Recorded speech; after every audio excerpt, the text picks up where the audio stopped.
평화랩입니다. 사랑하는 산성교회 믿음의 청년 여러분, 그리고 믿음의 성도 여러분, 한 주간도 깨끗한 손과 주님의 임재를 구하셨습니까? 주님께서 주시는 정결함과 그 정결함으로 살아가는 여러분의 삶 되시기를 간절히 소망합니다. 오늘 말씀은 예수님께서 사역을 시작하시기 전에 시험 받으시는 내용입니다. 때로 저는 이 말씀의 위로를 참 많이 받습니다. 예수님도 시험 받으셨다는 주제가 왜 이렇게 위로가 되는지 말이죠. 우리 가끔씩 그런 것 있잖아요. 거룩한 그리스도인을 보면 저 사람은 어떻게 시험 하나 없이 저렇게 믿음으로 담대하게 가나, 이런 생각이 드는데, 저는 조그마한 시험만 와도 넘어지고 막 넘어지다 보니까 마음이 막 힘든 거예요. 그런데 이 말씀을 읽으면 어떻다는 거예요? 예수님도 시험을 받으셨다는 거예요. 그게 저에게는 굉장히 위로더라고요. 그냥 저도 시험에 넘어지고 유혹에 시선이 가고, 때로는 내게 주어진 깨끗한 손을 잊어버리고 내가 용서받았다는 그 사랑도 잃어버릴 만큼 누군가에 화를 내기도 하거든요. 물론 상황과 시련과 시험이 모두 악한 자의 소행은 아닐 것입니다. 내가 마주하는 모든 시험이, 모든 상황과 어려움이 악한 자의 시험은 아닐 거예요. 그러나 내가 걸려 넘어지는 수많은 것들을 보면서 나는 왜 시험 받지? 나는 왜 이런 작은 것들에 넘어지지? 이런 고민을 할 때가 있습니다. 근데 그때에 이 말씀이 위로가 되는 거예요. 예수님도 시험을 받으셨다, 이 사실 말입니다. 여러분, 예수님이 시험 받으셨듯 나도 시험 받는다, 이런 식의 저와 예수님을 동일선상에 두고 말하는 것은 아닙니다. 너가 했으니까 나도 할래, 너가 샀으니까 나도 살래, 이런 개념이 아니라는 거예요. 물론 예수님이 겪은 시험과 제가 겪는 어려움 사이에는 질적인 차이가 있을 겁니다. 때로 우리는 돈이 해결되지 않아서, 직장이 해결되지 않아서, 때로는 내가 계획한 대로 되지 않아서 시험에 들죠. 그러나 엄밀히 말하면 이것은 마음의 어려움을 겪는다는 말이 정확할 것 같습니다. 그러니까 내 마음이 어렵다는 거죠. 내 마음이 힘들고 내 마음이 슬프고 내 마음에 화가 나는 것을 시험에 든다라고 표현할 뿐입니다. 그러나 오늘 본문 예수님께서 겪는 시험은 그 정도의 시험이 아니란 말이죠. 내 마음에 들지 않아서, 내 계획대로 되지 않아서 내가 궁핍해서 겪는 시험, 그런 게 아니란 말입니다. 시험하는 자가 예수님을 시험하려는 의지가 충만한 상황이에요. 그러니까 악한 것이 나를 시험하려고 하는 의지가 충만한 상황, 걸려 넘어뜨리게 하려고 하는 상황, 무조건 넘어지도록 함정을 파놓는 상황이란 말이죠. 또 성령님께서 그를 광야로 이끄셔서 시험을 받도록 허락하신 상황이란 말이죠. 그러나 저와 예수님의 시험 차이가 큼에도 불구하고, 그래도 저는 예수님이 시험 받았다는 게 저에게는 위로가 되고 소망이 되고 희망이 됩니다. 예수님도 시험 받으셨는데 어떻게 나라고 완전한 사람처럼 시험 하나 없겠어? 주님도 시험 받으셨는데 내가 시험 없이 평탄한 인생을 산다는 것은 오히려 주님 없이 살겠다는 것과 같은 말 아닐까, 이런 생각을 하게 된단 말이죠. 그러니 여러분도 예수님의 시험을 보고 시험 없는 인생을 구하는 것이 아니라, 하나님 내 삶 가운데 어려움 없게 해주세요, 시험을 앞에 두지 마세요 하면서 시험 없는 인생을 구하는 것이 아니라, 내 앞에 주어진 시험과 시련을 믿음으로 이겨내는 청년, 예수님께서 이겨내신 그 시험답게 나도 이겨내는 믿음의 성도 되기를 간절히 소망합니다. 그렇다면 예수님의 시험을 통해 우리가 어떤 것을 배우고 무엇을 가슴에 품어야 할까요? 어떤 것을 내 마음에 품어야 하냐 말입니다. 말씀을 보면서 한번 살펴봅시다. 오늘 예수님의 시험 이야기는 예수님의 세례 사건 이후에 등장합니다. 그리고 이 이야기는 공간복음 전체에 동일하게 나타나요. 그러니까 마태, 마가, 누가복음 전체에서 예수님이 세례 받으신 사건 이후에 시험 받으시는 사건을 그려내고 있단 말입니다. 이렇게 사건이 진행되는 게 사건이 이제 시간 순서대로 진행됐기 때문에 그렇게 기록했을 수도 있고요. 또 그만큼 이 두 이야기가 연결되었기 때문에 복음서를 기록하면서 떼놓지 않고 연결을 그대로 시켜둔 것 같습니다. 그렇다면 이 두 사건이 과연 어떤 의미가 있을까요? 예수님께서 세례를 받으실 때 이런 사건이 있었습니다. 하늘에서 어떤 소리가 들린 거예요. 마태복음 3장 16절과 17절입니다. 같이 읽겠습니다. 시작. 예수께서 세례를 받으시고 곧 물에서 올라오실새 하늘이 열리고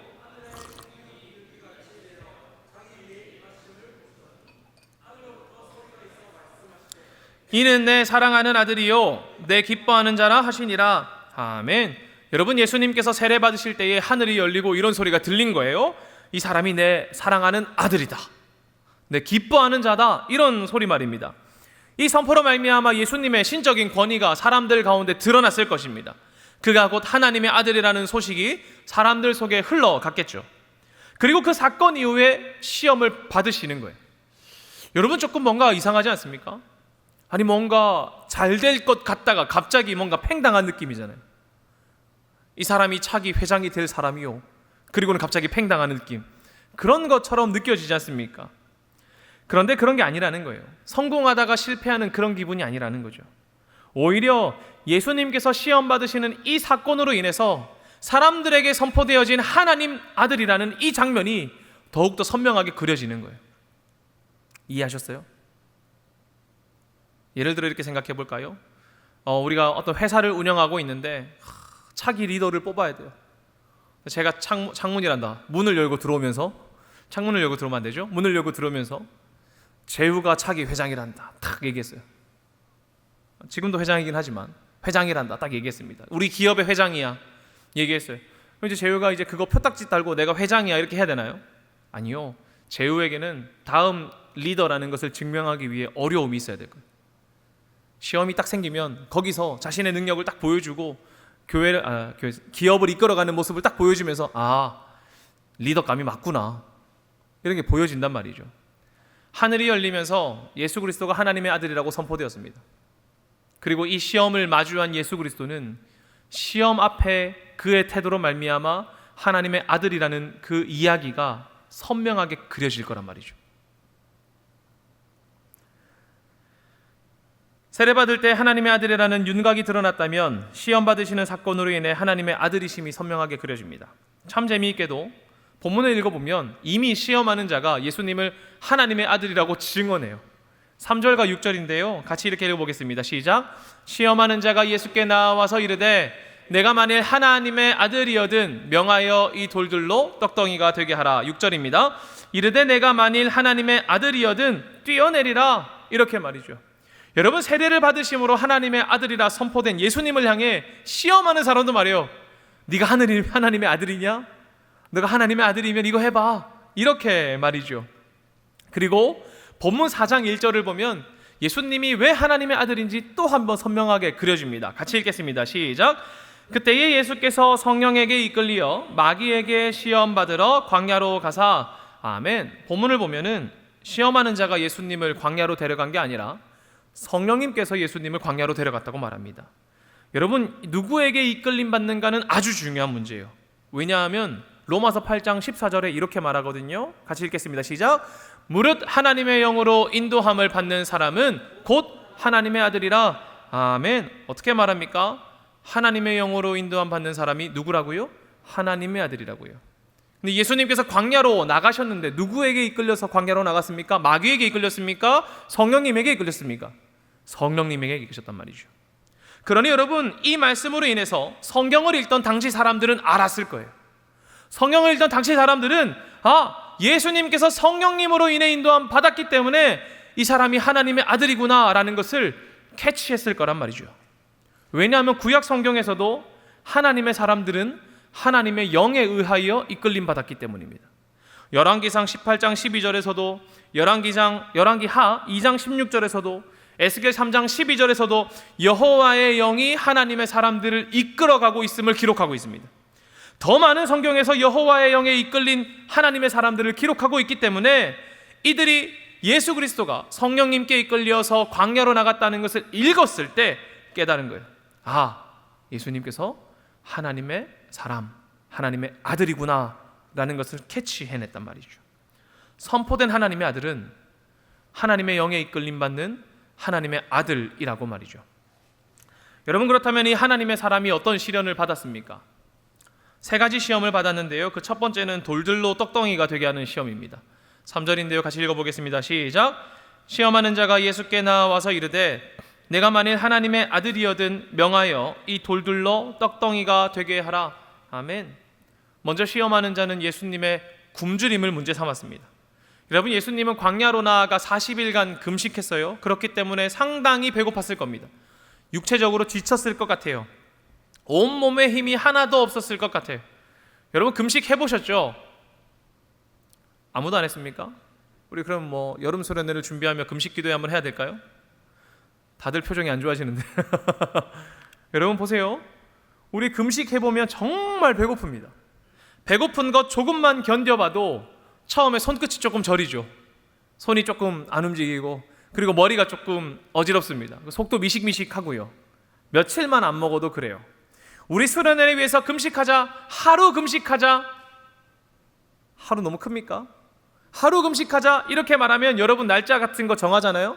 월요일부터 뭐 주일까지 정하면 금요일 날 사람이 제일 많습니다. 왜 그런 줄 알아요? 일단 금요일이면 다음 날 학교도 안 가고 회사도 안 가잖아. 그러니까 밤에 야식을 먹어도 속이 부대껴도 괜찮단 말이죠. 토요일 날 늦게까지 자면 되니까. 금요일 날 하루 종일 금식하고 12시 땡 하자 뭐해? 바로 치킨 시켜 먹어.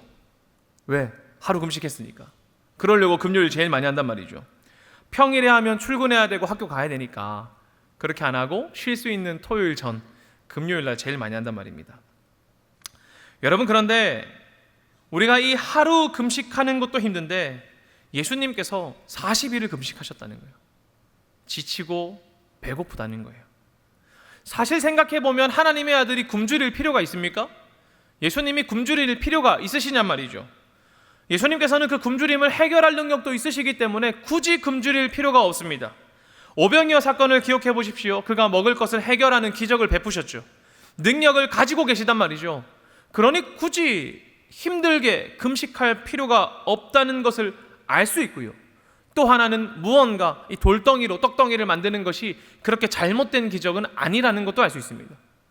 그런데 예수님께서는 굳이 굶주리세요. 의지적으로 밥을 안 먹는단 말이죠.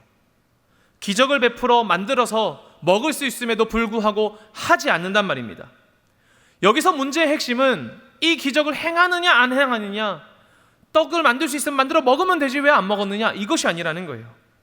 이 기적을 행함으로 말미암아 무언가 가져오는 결과, 그것 때문에 예수님 하지 않는 겁니다. 무엇입니까? 예수님과 하나님과의 사이의 관계가 틀어지는 겁니다. 40일 동안 지금 예수님과 관계를 쌓았잖아요. 열심히 쌓았지 않습니까? 금식하고 관계를 쌓았습니다. 근데 마지막에 이걸 딱 틀어내버리는 거예요. 마귀의 시험은 하나님과 아버지의 관계를, 아버지와 아들의 관계를 끊어내는 겁니다. 혹은 완벽하게 끊어내지 않는다고 하더라도 그것을 틀어내는 것이 그의 목표란 말이죠. 그래, 지금 너무 배고프고 40일 금식했으니까 뭐 지금쯤 돌로 떡덩이 만드는 거 무슨 문제가 되겠어. 내가 배를 이렇게 굶었는데 끝났잖아 40일. 그러니까 먹을 수 있지. 이렇게 생각할 수 있단 말이죠. 우리로 치면 이런 거죠. 지금까지 열심히 예배했는데 나 평생 태어나서 모태신앙으로 지금까지 예배했는데 뭐 내 삶을 위해서 조금 멈추는 게 문제가 되겠어? 내가 지금까지 열심히 하나님 위해 살았는데 이제는 나를 위해서 세상의 방식으로 살면 그게 조금 문제가 되겠어? 이렇게 말이죠. 마귀는 이거 시험하는 겁니다. 예수님께서 배고파 하시는 것은 하나님이 허락하신 거예요. 그러나 그 하나님이 허락하신 굶주림에서 우리의 눈과 표정을 잠깐 틀어내는 것. 하나님 보는 것이 아니라 그래, 내가 지금까지 금식했는데 잘했잖아. 이거 잠깐 해서 먹으면 되지 뭐. 큰 문제가 되겠어? 이렇게 말이죠. 그러나 예수님은 그 시험 앞에, 굶주림의 시험 앞에서 피하거나 도망하지 않아요. 오히려 그때에 하나님과의 관계를 더욱더 마주봅니다. 장애물에 걸려 넘어지는 것이 아니라 가야 할 길을 본단 말이죠. 내가 이 먹고 마시는 문제가 아니라 무엇을 바라보아야 하는가? 지금까지 바라본 하나님, 그 하나님을 바라보아야 한다는 내가 가야 할 길을 걷는 겁니다. 하나님이 이 시험을 통해서 나를 가르치고 계시다는 것을 예수님은 알고 있었습니다. 이 굶주림의 시험을 통하여서, 허락하신 시험을 통하여서 내가 지금 주님께 배우고 있다, 이거는 것을 알고 있는 거예요. 왜냐하면 예수님의 대답에서 그것을 알 수 있거든요. 4절인데요. 같이 한번 읽어보겠습니다. 시작. 예수께서 대답하여 이르시되 기록되었으되 사람이 떡으로만 살 것이 아니요 하나님의 입으로부터 나오는 모든 말씀으로 살 것이라 하였느니라 하시니. 아멘. 어떻게 말합니까? 기록되었을 때 사람이 떡으로만 사는 것 아니라고 하는 거예요. 지금 배 엄청 고프잖아요. 엄청 고프지 않겠어요? 그런데도 말하는 거예요. 사람이 떡으로 사는 거 아니야. 하나님으로 사는 거야. 이거 배우고 계시단 말이죠. 여러분, 기록되었다고 말합니다. 무엇이 기록된 겁니까? 신명기 8장 3절이 기록됐다는 거예요. 거기서 말할 때에는 이렇게 말합니다. 사람이 떡으로 사는 것 아니라고. 지금 나는 굶주림 가운데에서 그것을 배우고 있다고. 내가 지금 먹지 못하여서 힘이 없고 배가 고프지만 먹는 것만으로 사람이 사는 것이 아니라 하나님 말씀으로 사는 것을 배우고 있다는 거예요. 그러니까 내 마음을 틀어내지 말라는 거예요. 40일 열심히 했는데 뭐 마지막에 이거 당장 먹을 것도 없고 나는 능력 있으니까 돌로 만들어 먹으면 되지. 그렇게 틀어내지 말라는 거예요. 지금 예수님이 겪는 이 배고픔은 그에게 필요한 배고픔입니다. 나를 낮추시고 줄이게 하신 이 상황에서 내게 필요한 것은 지금 당장 먹을 떡덩이가 아니라 굶주리가 배고픔 가운데서도 주님이 필요하다는 것, 하나님의 말씀이 필요하다는 것을 배우고 있다고 말이죠. 먹고 마시는 것보다 내가 사랑하는 주님이 앞선다고, 이 굶주림을 통해 예수님은 하나님과의 관계를 바로 세우고 계시는 거예요. 그러니까 이거 틀어내지 말라고 말하는 거예요. 육체는 피곤하겠죠. 배고프겠죠. 그러나 이 피곤함과 비천함으로 말미암아 예수님은 하나님의 뜻을 배우는 겁니다. 이 땅에 선 나는 먹고 마시는 것이 아니라 하나님의 말씀으로 산다. 이건 말이죠. 찾아보니 당시 사람들은 만나의 이적이나 요단강이 갈라지는 것 같은 놀라운 사건들이 지금 자신들의 시대에도 일어나야 한다고 생각했다고 합니다. 기적이 일어났던 애굽에서 종살이하던 시대와 로마의 종노릇하는 지금의 시대가 별반 차이 없게 여겨졌단 말이죠. 그러니 우리를 이 로마에서 구원하기 위해서는 출애굽할 때처럼 기적이 일어나야 된다는 거예요. 하나님의 놀라운 일이 일어나야 한다고 믿었고 기대했단 말이죠. 그래서 당시에 기적을 베푸는 교사들에게 사람들이 휘둘리기도 했고요. 예수님도 기적을 베푸셨기 때문에, 또 이적을 베푸셨기 때문에 사람들이 예수님을 추종하기도 했습니다. 그러나 예수님이 다른 기적을 베푼 교사들과 달리 사람들을 휘두르지 않은 것은 저는 예수님이 시험하는 자의 시험을 겪었기 때문이라고 생각해요. 비천한 자, 배고픈 자, 굶주리는 자의 이 삶을 통하여서 떡을 충족하는 것이 아니라 하나님의 말씀을 충족하는 것을 배웠기 때문에 흔들리지 않는 거란 말이죠. 그래서 이 시험을 겪으신 예수님은 자신의 능력을 자신의 풍요로움이나 사람들의 기대를 충족시켜주기 위해 사용한 것이 아니라 오직 하나님의 말씀을 성취하기 위한 사건으로만 기적을 베푸셨습니다. 기적을 통해 누가 드러났다는 거예요? 예수님이 드러난 게 아니라 하나님이 드러났다는 거예요. 하나님이 드러나게 하셨고 마지막에는 죽음까지 순종함으로 하나님 말씀에 순종하는 삶을 사셨습니다. 사랑하는 여러분, 현실의 어려움 앞에 굶주림과 배고픔이라는 어려움이 결코 가볍지 않습니다. 결코 가볍지 않습니다. 그러나 저는 여러분이 그 상황 가운데서도 하나님의 말씀에 순종하겠노라, 나는 말씀으로 산다 라고 고백하는 예수님의 마음을 간직하기를 소망합니다. 왜요? 그 마음을 간직하는 자의 삶 가운데 하나님께서 역사하시기 때문에 그렇습니다. 그 삶에 하나님께서 일하시기 때문에 그래요. 때로는 현실적인 문제에 우리의 시선이 주님이 아니라 다른 것을 보게 하기도 하지요. 믿음을 저버리게 하기도 하고요. 때로는 믿음을 저버리게, 교회를 안 나오게, 한 번도 쳐다보지 않게 만들진 않더라도 시선을 조금 틀어내려고 하긴 합니다. 앉았다 가고 그냥 그러듯이 지나가게 하기도 합니다. 그러나 그때 예수를 바라보십시오. 우리의 시선을 빼앗기지 마시란 말입니다. 돌로 떡덩이가 되게 하는 기적을 소망하는 것이 아니라 주님을 바라보는 것, 육체의 피곤함과 배고픔에 무너지지 말고 하나님의 말씀으로 말미암아 살아가는 우리가 되기를 소망합니다. 혹여나 지금 굶주림과 배고픔 가운데 있다면 그때에 주님으로 살려고 우리 함께 힘써보자는 거예요. 말씀으로 살아보려고요. 그리하여 죽음까지 순종한 예수님의 뜻, 하나님의 뜻을 살아가는 우리가 되기를 소망합니다. 또 예수님께서 당하신 두 번째 시험과 세 번째 시험에서는 마귀가 이번에는 예수님을 어디론가로 데려가세요. 그런데 두 번째 시험은 참 재밌게도 시험하는 자가 예수님에게 안전을 요구합니다. 우리가 흔히 생각할 때 악한 친구, 나쁜 친구, 마귀가 나를 어디로 데려간다고 말합니까? 어두운 곳에, 안 좋은 곳에 데려간다고 생각하죠. 우리 여러분 청소년 시기 때 보면은 친구들이 그런 거 있잖아요. 야, 그러면 술 한잔 하러 갈래? 하고 어디로 갑니까? 술집으로 데려갑니다. 으슥한 곳에 가가지고 너 담배 한번 펴봤냐? 그래서 담배를 딱 주기도 하지요. 학생 때 보면 그런 거 잘 생각나죠. 안전하지 않은 곳으로 가면 안전하지 않은 결과가 일어납니다. 원래 그래요. 여러분 술집으로 가서 기도회 하셨습니까? 으슥한 곳에 가서 누군가를 위해 중보기도 하셨습니까? 아니잖아요. 술집으로 가면 술 먹고, 으슥한 데 가면 담배 피고, 더 나쁘면 삥도 뜯고 그러는 겁니다. 안전하지 않은 곳으로 데려가면 안전하지 않은 결과가 나옵니다. 마귀도 예수님을 높은 곳으로 데려갔어요. 그리고 뛰어내리라고 말해요. 그럼 안전하지 않은 곳으로 가서 안전하지 않은 결과가 나와야 되죠. 그런데 그 뛰어내림의 결과가 무엇인 줄 아십니까? 6절인데요. 같이 읽어보겠습니다. 시작! 이르되 내가 만일 하나님의 아들이여든 뛰어내리라. 기록되었으되 그가 너를 위하여 그의 사자들을 명하시리니 그들이 손으로 너를 받들어 발이 돌에 부딪히지 않게 하리로다 하였느니라. 아멘. 여러분, 안전하지 않은 곳에서 안전하지 않은 것 같은 곳으로 뛰어내리라고 말했는데 결과가 뭐예요? 안전하리라. 너가 선 두 땅보다 더 안전할 거야. 하나님의 사자가 받쳐주잖아. 이렇게 말하는 거예요. 위험한 곳에서 뛰어내림의 결과가 안전이에요. 주님께 말하는 거예요. 더 안전한 곳으로 가야지. 더 안전한 곳으로 뛰어내려야지. 이렇게 말하는 거란 말이죠. 여러분, 그러나 마귀의 제안이 안전한 곳으로 가라는 하나님을 신뢰하라는 그런 말인가요? 아니요. 주님 테스트하라는 거예요. 시험하라는 거예요. 믿음의 발걸음을 내딛어서 하나님의 품 안에 머무세요. 이것이 아니라 뛰어내려서 하나님이 너를 바치는지 시험해보자 라고 말하는 거예요. 뛰어내리면 안전할 거야. 하나님의 사자가 널 바칠 거니까, 이렇게 말이죠. 그런데 여러분, 우리에게도 이런 태도가 있는 것 아십니까?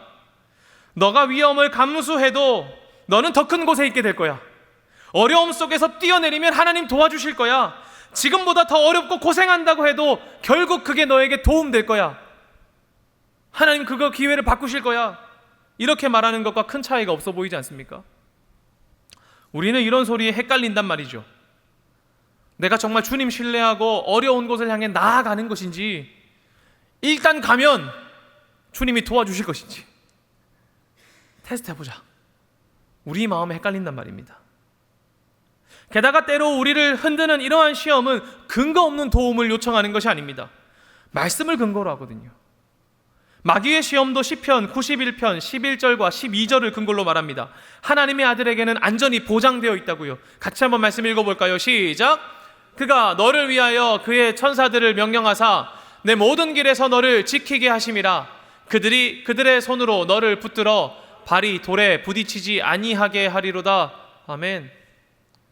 하나님이 너를 받들어서 돌에 발이 부딪히지 않게 한다고 말씀하시잖아.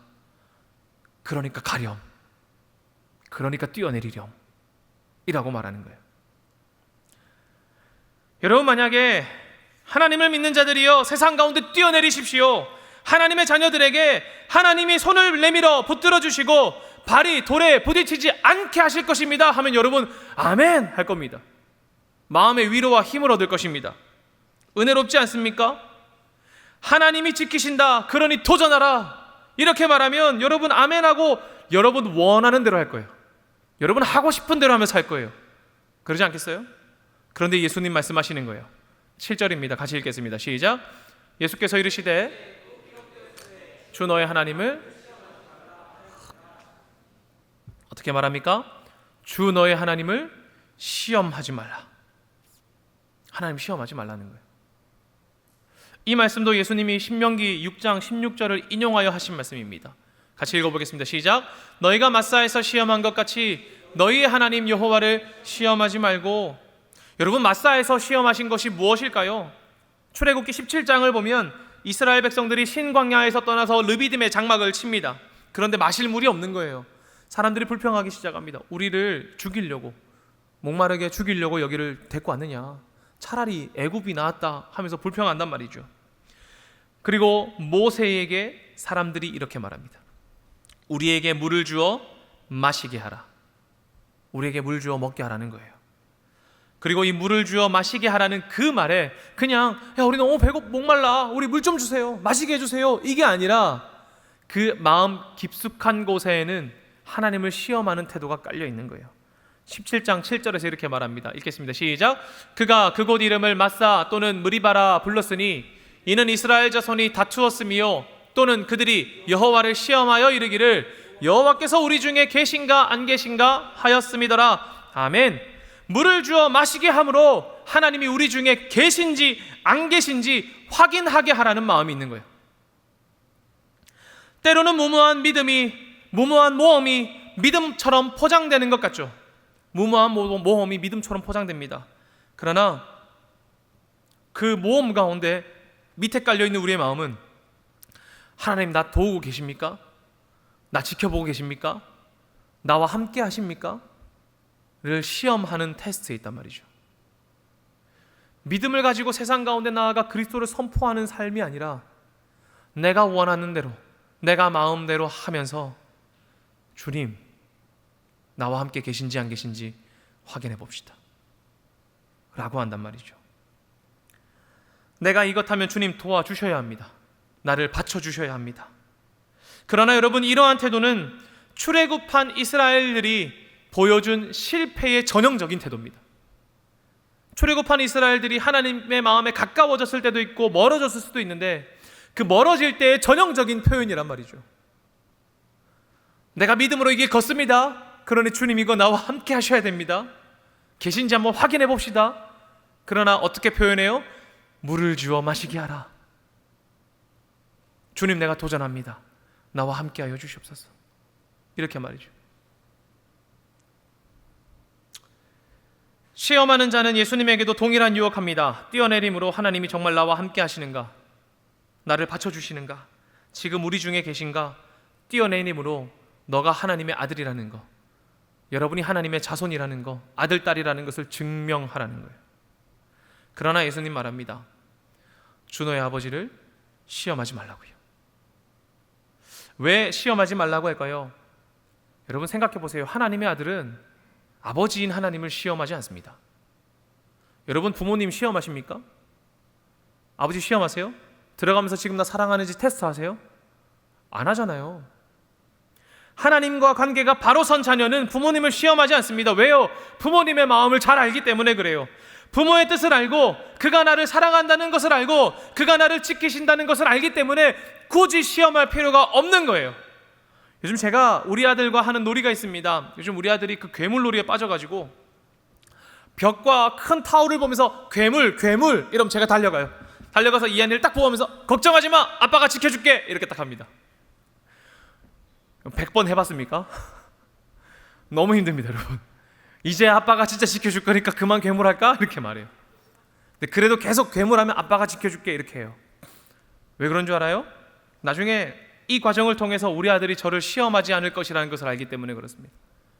어려움에 빠져도 우리 아빠는 날 사랑하지, 우리 아빠는 나 지키지, 이 관계가 바로 서길 바라기 때문에 그래요. 관계가 바로 선 아들은 아빠를 시험하지 않아요. 그런데 마귀는 예수님의 시선을 자꾸 틀어내려고 합니다. 하나님의 아들에게 아버지 하나님을 시험하라는 거예요. 테스트하라는 거예요. 그러나 하나님의 자녀는 하나님이 손 쓰시도록 강요하지 않는단 말이죠. 내가 아버지 아들입니까? 아버지 딸입니까? 그럼 아버지 여기에 손 쓰셔야 됩니다. 이렇게 시험하지 않는단 말이죠. 오히려 나를 보호하시는 하나님을 신뢰하죠. 사랑하는 여러분, 우리도 주님 시험하고픈 마음이 있습니다. 저도 있죠. 때로는 하나님 정말 나와 함께 하십니까? 나 사랑하십니까? 그러나 예수님이 말씀하세요. 하나님의 자녀이신 여러분, 주님을 신뢰하십시오. 확신을 가지십시오. 왜요? 그가 우리 아버지 되시기 때문에 그렇습니다.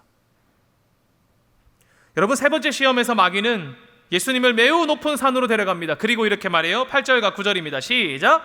마귀가 또 그를 데리고 지극히 높은 산으로 가서 천하 만국과 그 영광을 보여 이르되 만일 내게 엎드려 경배하면 이 모든 것을 내게 주리라. 앞선 두 시험에서는 하나님을 의심하게 하는 시험이었습니다. 시선을 틀어버리려고 하는 시험이었어요. 관계를 깨뜨리려고 하는 시험이었어요.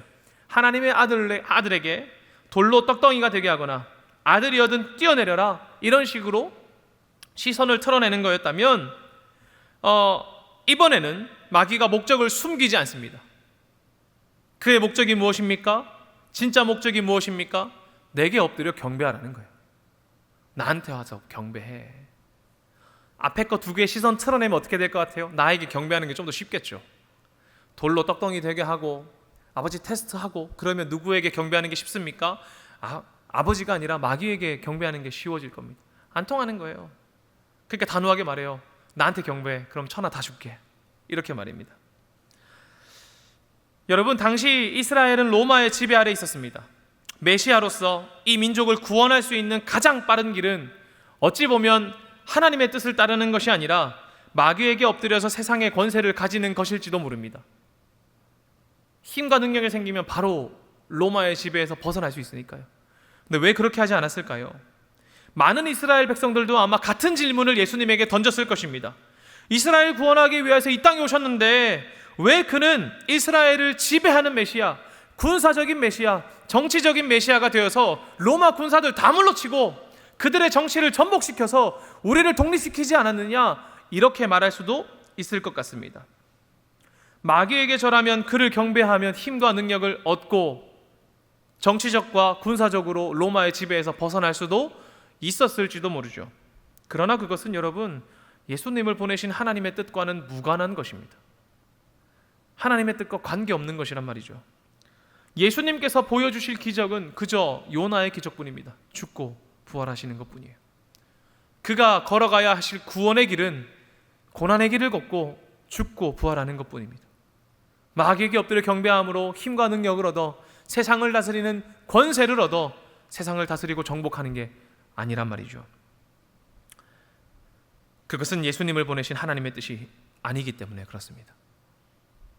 하나님의 아들은, 하나님의 자녀는 하나님께 배우고 하나님을 신뢰하고 나를 보내신 하나님의 방식에 순종하는 사람입니다.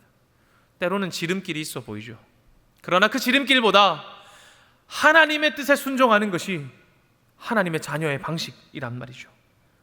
이 말은 우리가 살아가는 세상에서 그리스도의 깃발을 들고 살아가야 된다고 말하는 거예요. 세상과 조금 다를 수 있습니다. 누가 보기엔 독특할 수도 있죠. 금요일, 수요일, 화요일, 새벽, 주일 교회 나가서 예배하는 거 세상과 조금 다를 수 있죠. 왜 굳이 그렇게 어려운 길을 가냐고 조롱과 멸시를 받을 수도 있습니다. 왜 그렇게 선하게 살고 왜 그렇게 성실하게 사냐고 꾀도 좀 내보라고 그렇게 조롱당할 수도 있습니다. 그러나 그 길을 걷는 자가 하나님의 아들이요 하나님의 자녀입니다. 예수님 말합니다. 내가 왕이 되어서 힘과 권력을 가져서 사람들에게 섬김 받으러 온 것이 아니라 나는 하나님의 뜻에 순종하여 섬기기 위해 왔다고요. 10절에서 이렇게 말해요. 같이 읽겠습니다. 시작. 이에 예수께서 말씀하시되 사탄아 물러가라. 기록되었으되 주 너희 하나님께 경배하고 다만 그를 섬기라 하였느니라. 아멘. 사람들의 시선으론 잠깐 마귀에게 경배함으로 힘을 얻어서 목적을 성취하는 게 빠르다고 생각할지 모릅니다. 여러분도 삶을 살다 보면 그런 일이 있을 수도 있습니다. 잠깐 그거 눈 감으면 내가 바랬던 계획했던 목적이 빨리 성취될 수 있다고요. 그리고 사람들의 경배도 받고 환호도 받을 수 있겠죠. 그러나 그것은 예수님을 보내신 하나님의 뜻과는 무관한 것입니다.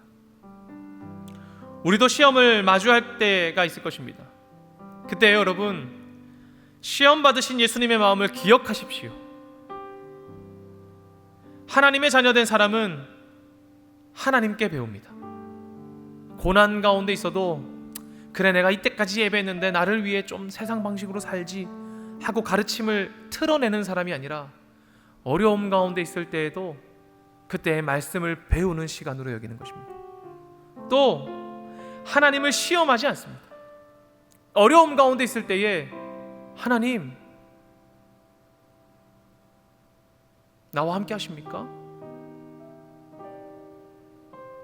나와 함께 하시면 이거 도와주셔야 됩니다. 정말 계신지 한번 봅시다. 시험하지 않는단 말이죠. 그리고 어떠한 상황 가운데서도 하나님을 경배하는 사람이 시험을 이길 수 있는 것입니다. 이것을 다르게 말하면, 조금 더 간단하게 말하면 하나님을 사랑하는 데 힘을 써야 시험을 이길 수 있다는 거예요. 여러분, 하나님 사랑하십니까? 주님을 사랑하십니까? 하나님 말씀을 사랑하고 그를 신뢰하며 그의 말씀대로 살아가기를 순종하십니까? 그런 사람이 시험을 이겨내는 겁니다. 예수님이 답변을 신명기 6장에 근거하여서 많이 답변하셨습니다. 신명기 6장에 근거하여서 마귀의 시험을 답변하셨어요. 그런데 그 신명기 6장의 메인 핵심 되는 말씀이 이 말씀입니다. 4절에서 5절인데요, 같이 한번 읽어보겠습니다. 시작. 이스라엘아 들으라. 우리 하나님 여호와는 오직 유일한 여호와시니 너는 마음을 다하고 뜻을 다하고 힘을 다하여 내 하나님 여호와를 사랑하라. 아멘. 이 세 가지 시험을 이기는 핵심은 하나님을 사랑하는 것입니다. 온 마음을 다해 하나님을 사랑하는 것. 시험을 두고 우리는 하나님을 사랑하는 것에 힘을 써야 됩니다. 왜요? 우리가 마주한 시험을 이기는 방법은 오직 예수 그리스도 뿐이기 때문입니다. 하나님이 우리를 건져주시기 때문에 그런 거예요. 그러니 주님을 사랑하십시오. 시험을 마주할 때에 말씀으로 주님께 배우고 나를 붙드시는 하나님을 신뢰하고 다른 것 아니라 주님만을 경배함으로 하나님의 자녀이신 여러분이 시험 앞에서 나를 건지시는 하나님을 경험하십시오. 그래야 시험에 무너지는 것이 아니라 시험 앞에 더욱더 하나님의 아들과 딸됨을 드러냄으로 말미암아 시험을 이기는 여러분 되시기를 소망합니다. 우리 함께 주님 사랑합시다. 그때 우리를 건지시는 하나님의 손길을 경험하게 될 것입니다.